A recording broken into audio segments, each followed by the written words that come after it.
Oh, you're here. I do apologize. Another matter was occupying my mind just now. Hanfeng's Ironmongers has a long history. Ownership has been passed down from generation to generation, and today it is known as the most reputable blacksmith in the land. The art of forging prizes precision and diligence. The tasks of forging weapons and processing ore require a great deal of time and patience. To most, the sound of iron being struck with a hammer is loud and intrusive. But to those who appreciate this art form, it is like the toll of a bell, breathtaking and transfixing. The sound of metal clashing with metal causes one to fall quiet, calms one's spirit, focuses one's attention, and then, with a mind emptied of unwanted thoughts, devote oneself fully to the work at hand. Any talent I possess comes not from natural inclination, but out of necessity. In times of war, weapons are indispensable equipment and highly sought after. The wondrous ley lines of Liyue produce all manner of exquisite ore. It follows naturally that distinguished artisans and prized wares arise in response. But I have always thought that a craftsman's ingenuity is far more valuable than any precious stone. The most accomplished in their craft do not limit themselves to working exclusively with rare ores. Well, traveler, after your long sojourn in Liyue, I trust you will have heard of the houses of Kun and Yun. The House of Kun is a long-established name in the art of forging. To this day, their descendants continue their craft. The House of Yun did not limit themselves to this craft. They branched out into many different disciplines and districts. Their descendants today still uphold the work ethic taught within their family for generations. Even ostensible perfection can oft be improved upon through diligence. This has contributed towards their excellence in numerous fields. Ah, so you are acquainted with Miss Yun? Yes. The talented Yun Jin of Liyue operatic fame is indeed a descendant of the historic House of Yun. Her ancestors changed professions long ago. It was her father's generation that dedicated themselves to the performing arts. In this day and age, the Yun family's history has been forgotten, and nobody knows of the connection they once had to the art of forging. The evolution of families over the ages has been a profound force in shaping Liyue's history. While you're here, if you have the time, you may find learning about the human history of Liyue to be illuminating. Much that you might want to know can be found in books. Even books change over the generations, causing discrepancies between their contents and the historical facts. But books can function as a mirror for humanity. Reading is the noblest of pastimes. There is always some benefit to be derived.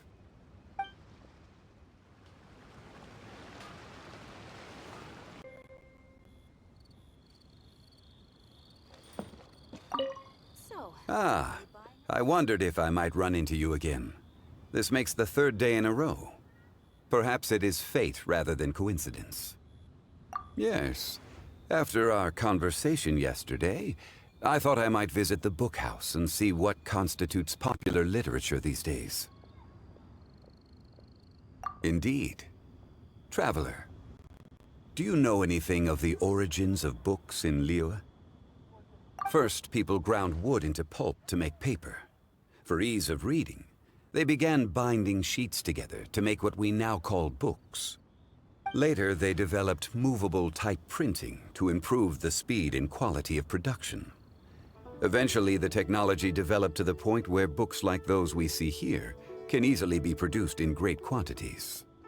There has been a proliferation of literary genres and works since that time. Traveler, is there any book from Liyue that has made a particularly strong impression on you? Oh, so you've read it too. The author does not lack for ideas. Sometimes they move in strange directions, and even I cannot claim to fully understand their meaning. But it makes for fresh and interesting reading material, a lot like reading somebody else's biography. Gods and adepti are far removed from the mortal experience. That they are difficult to portray in writing is no surprise. It is true that the Geo-Archon Morax would journey in the mortal realm from time to time. But there was not quite so much ostentatious shape-shifting as the books would have you believe. When the goal is to wander the streets undetected, donning an overly elaborate disguise is somewhat self-defeating. Such discrepancies illustrate the difference between history as it happened and folk accounts based on hearsay. The value of reading accounts penned by others is in the chance to view the world through their eyes. It is very often an unfamiliar sight, though never an uninteresting one. Ah, yes. A memorable work indeed. I have heard that this is an unpopular book, due to its often impenetrable prose, and yet the Yakshas described in it are real historical figures. They were loyal servants of Liyue. They lived through a bitter war and sacrificed much. All of Liyue, from harbor to chasm, is indebted to the Yakshas for their protection over the years. I believe you have seen one of these Yakshas in the flesh. Yes. These days he often appears at Dihua Marsh. He is given to solitude, but I suspect that he would not turn away a reliable companion such as yourself. Should you happen to see him, please, pass on my season's greetings.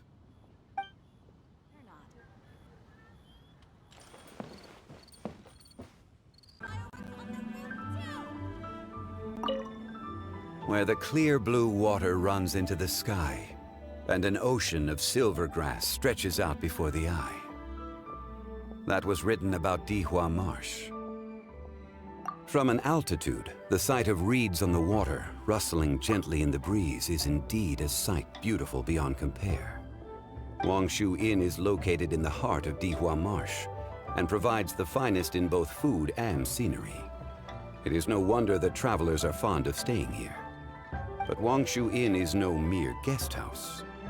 It was built tall to provide superior visibility for surveying the surrounding terrain. And it was built here, on this road, because it is one of the main routes for traffic into the region.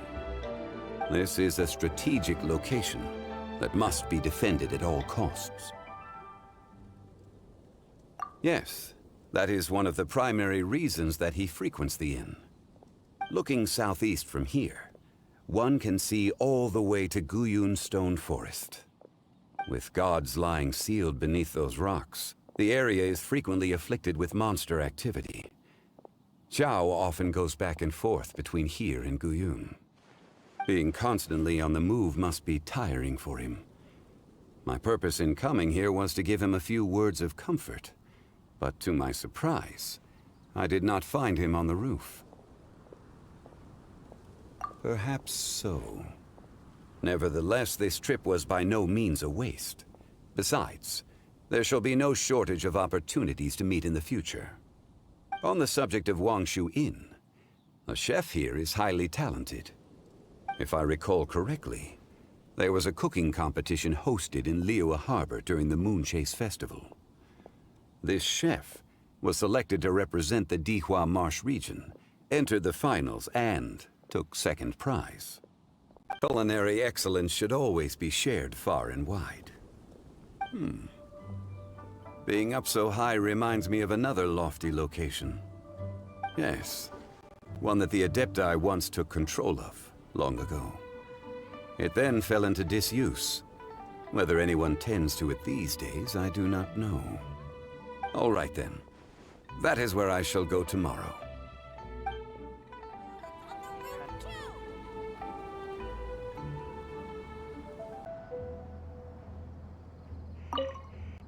Here above the clouds, where the moon sets and the sun rises before your eyes, one's sense of time becomes indistinct. Indeed. You have encountered her several times, correct? You possess a wealth of knowledge and experience, and you have goodness in your heart. Naturally, you are able to have friendly interactions with her. Cloud Retainer is an expert in the mechanical arts and an avid inventor.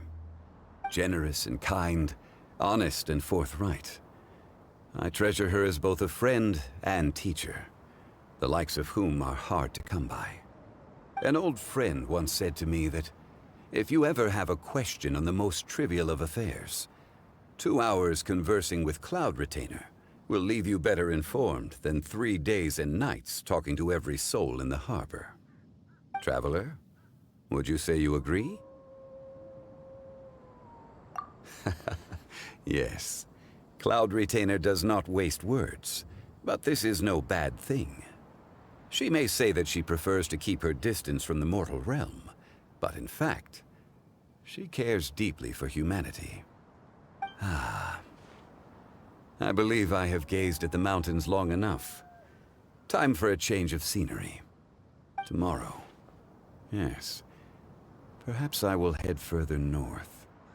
Qingce village is one of the more populated places outside of the harbor. I think I shall go there.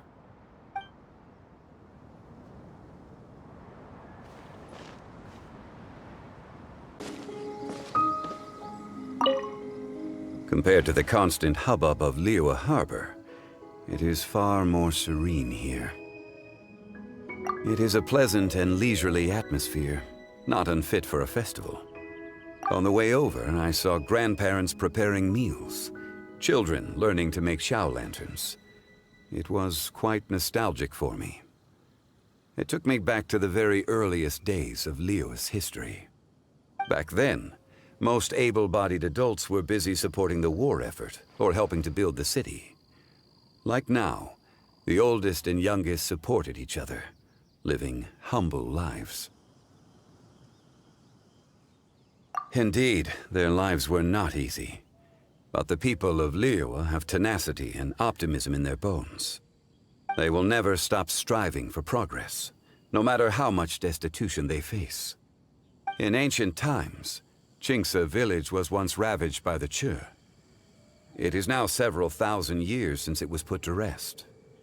Over the millennia, people built dwellings and worked the fertile land, creating the spectacular view we now see today. That after it died, its body became the rocky mountains and flowing waters of Qingce. I too have heard this story. The idea is captivating, though I'm afraid it is pure fantasy. Lofty mountains have stood, and spring water has flowed here since time immemorial. That people now inhabit this place is solely because they have toiled to make it so. Qingce's verdant hills and stunning waters, paired with the tranquil atmosphere here, make it a place of extraordinary beauty. A rare blessing indeed. Oh, one of the villagers generously gifted me with some fresh bamboo shoots. They will add some seasonal flavor to a meal on my return to Liyue Harbor. Seasonal bamboo shoots are yet another rare blessing offered by Qingce village.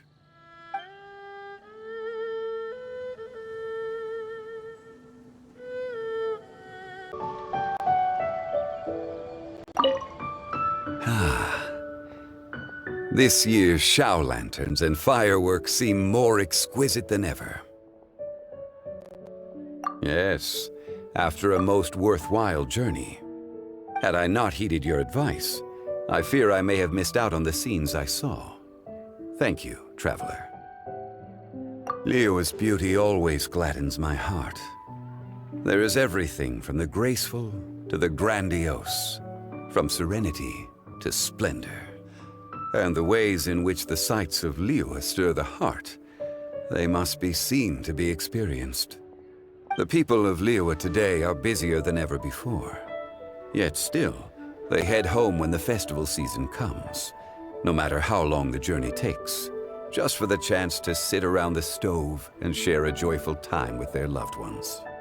Even a glimpse of Liyue's scenery on their homeward journey can serve to comfort their spirits. Traveler, this view belongs to you as much as to anyone else. Though your journey ahead may be long and much awaits for you to accomplish, I hope that each time you return to Liyue, sights such as these will put your mind at ease. A safe haven between the mountains, a warm glow that guides you out from a dense forest. Like the stars in the sky, may the lights of this city always shine for you, traveler, even from beyond the clouds.